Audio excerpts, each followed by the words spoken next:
2026년 8월 23일 매일 성경 큐티 힌트입니다. 오늘은 이사야 32장 1절에서 20절까지 말씀입니다. 보라, 장차 한 왕이 공의로 통치할 것이요 방백들이 정의로 다스릴 것이며 또 그 사람은 광풍을 피하는 곳, 폭우를 가리는 곳 같을 것이며 마른 땅의 냇물 같을 것이며 곤비한 땅의 큰 바위근을 같으리니 보는 자의 눈이 감기지 아니할 것이요 듣는 자가 귀를 기울일 것이며 조급한 자의 마음이 지식을 깨닫고 어눌한 자의 혀가 민첩하여 말을 분명히 할 것이라.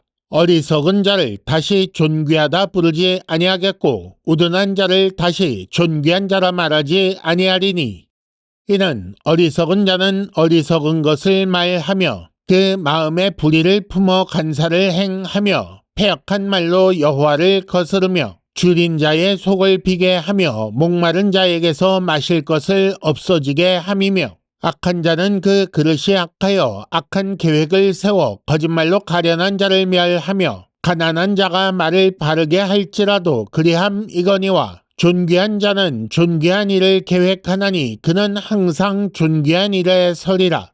너희 안일한 여인들아 일어나 내 목소리를 들을지어다. 너희 염려 없는 딸들아 내 말에 귀를 기울일지어다. 너희 염려 없는 여자들아 1년 남짓 지나면 너희가 당황하리니 포도 수확이 없으며 열매 거두는 일이 이르지 않을 것임이라. 너희 안일한 여자들아 떨지어다. 너희 염려 없는 자들아 당황할지어다. 옷을 벗어 몸을 드러내고 배로 허리를 동일지어다. 그들은 좋은 밭으로 인하여 열매 많은 포도나무로 인하여 가슴을 치게 될 것이니라. 내 백성의 땅에 가시와 찔레가 나며 희락의 성읍 기뻐하는 모든 집의 날이니 대저 궁전이 패한 바 되며 인구 많던 성읍이 적막하며 오벨과 망대가 영원히 굴혈이 되며 들나귀가 즐기는 곳과 양떼의 초장이 되려니와 마침내 위에서부터 영을 우리에게 부어주시리니 광야가 아름다운 밭이 되며 아름다운 밭을 숲으로 여기게 되리라. 그때에 정의가 광야에 거하며 공의가 아름다운 밭에 거하리니 공의의 열매는 화평이요 공의의 결과는 영원한 평안과 안전이라. 내 백성이 화평한 집과 안전한 거처와 조용히 쉬는 곳에 있으려니와 그 숲은 우박에 상하고 성읍은 파괴되리라. 모든 물가에 씨를 뿌리고 소와 나귀를 그리로 모는 너희는 복이 있느니라. 아멘.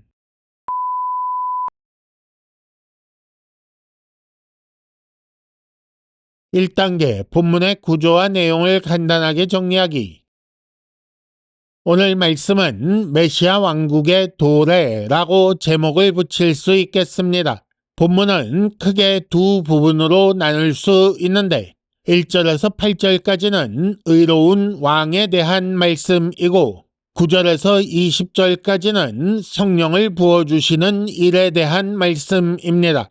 이 두 부분은 다시 각각 둘씩으로 나눌 수 있는데 1절과 2절은 의로 통치하는 왕과 방백에 대한 말씀이고 3절에서 8절까지는 가치관의 역전에 대한 말씀입니다. 또 9절에서 14절까지는 안일한 여인들에 대한 경고이고 마지막 15절에서 20절은 위에서부터 영을 부어주실 것이다 라는 말씀입니다.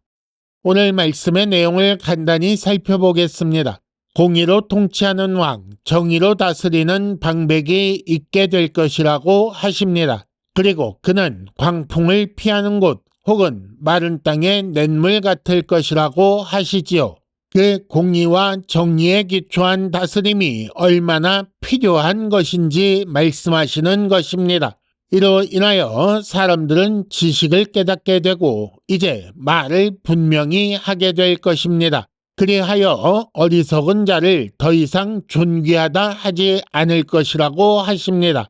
이어지는 말씀은 경고인데 안일한 여인들이 당황하게 되는 날이 이르게 될 것이라고 하십니다. 그들은 열매를 거둘 수 없으며 궁전이 패한 바 되고 성읍이 적막할 것이라고 하시지요. 다음으로 마침내 위에서부터 영을 부어주시면 정의와 공의, 화평과 영원한 평안과 안전을 누리게 될 것이라고 하십니다. 2단계 본문의 핵심 메시지 읽어내기. 지금 유다 예루살렘의 현실은 매우 부정적입니다.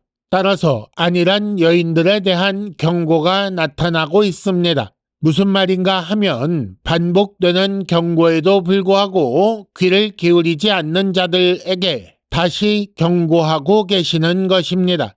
곧 수확이 없는 때 가슴을 치게 될 날이 이를 것이라는 말씀이지요. 그날에는 궁전이 폐하여지고 성읍이 적막하여 밭은 숲이 될 것이라고 하십니다. 하지만 그날이 지나면 회복의 날이 임할 것입니다. 공의로 통치하는 왕, 그리고 그 아래서 정의로 다스리는 방백이 출현하지요. 그는 마치 거센 바람과 비를 막아주는 피난처로 여겨질 것이며 마르고 곤비한 땅에 냇물과 그늘처럼 의지할 만한 존재일 것이라고 하십니다. 그리고 마침내 위에서부터 영을 부어주시는 날이 오면 정의와 공의, 화평과 평안과 안전이 이루어질 것이라고 하십니다. 이렇게 영을 부어주시는 날이 되면 그때 사람들은 비로소 눈을 뜨고 귀를 기울일 것이며 지식을 깨닫고 말을 분명히 할 것입니다. 이는 가치관이 역전될 것을 말씀하시는 것입니다. 그리하여 사람들이 더 이상 어리석은 자, 우둔한 자를 존귀하다 하지 않게 됩니다. 어리석은 것을 말하며 간사를 행하며 여호와를 거스르며 악한 계획으로 가련한 자를 멸하는 자를 더 이상 존귀하다고 하지 않게 되고 존귀한 일을 계획하는 자를 존귀하다고 인정할 수 있게 된다고 하십니다. 3단계 본문의 핵심 메시지를 현재로 연결시키기. 오늘 큐티 힌트의 제목을 메시아 왕국을 사는 자라고 붙여보았습니다.